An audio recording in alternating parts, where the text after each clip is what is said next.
Hello from Gardening at Douentza here in Ireland, and this video is about Sarracenia and some aspects of their care.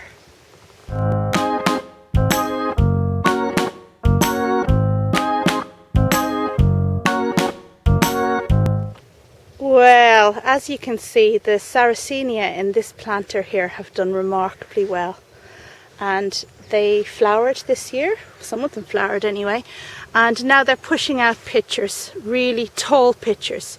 So these ones here, for example, are quite beautiful,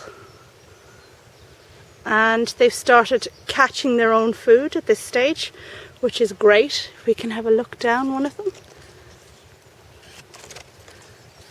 Doesn't want to let us have a look in. Yeah, and there we go, open for business and self-fertilizing, let's just say, because these are carnivorous plants and they need to eat insects in order to get the nutrients they need.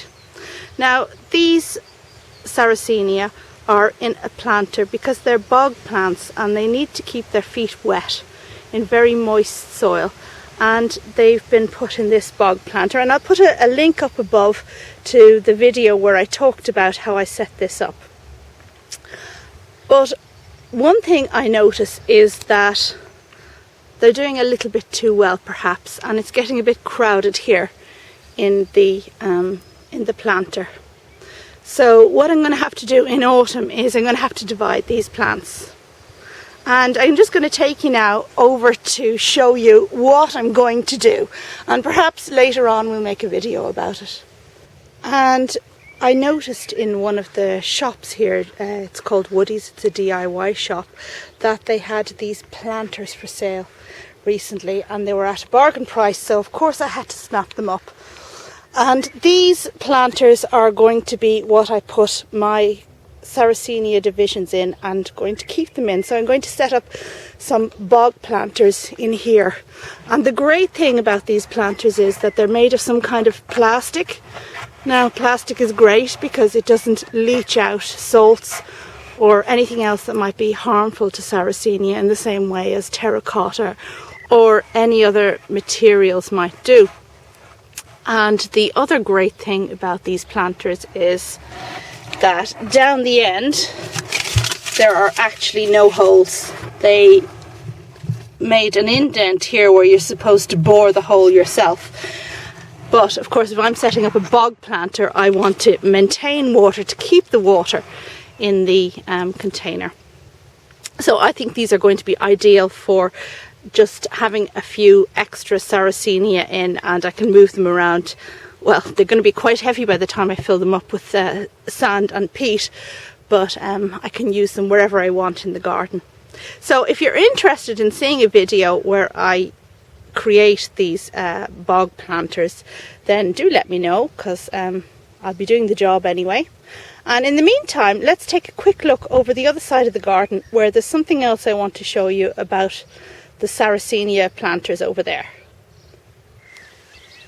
And now we've ventured over to the other side of the garden to take a look at my other two Sarracenia planters. And here they are. There's one there and a second one over here. Oh look, one of those pictures has flopped. Now these planters, as you probably know from seeing other videos, were built with stone that I found on my site. So there's a plastic tub on the inside, and the stonework on the outside is stone that I pulled out of the borders when I was digging them. So yeah, a very stony site.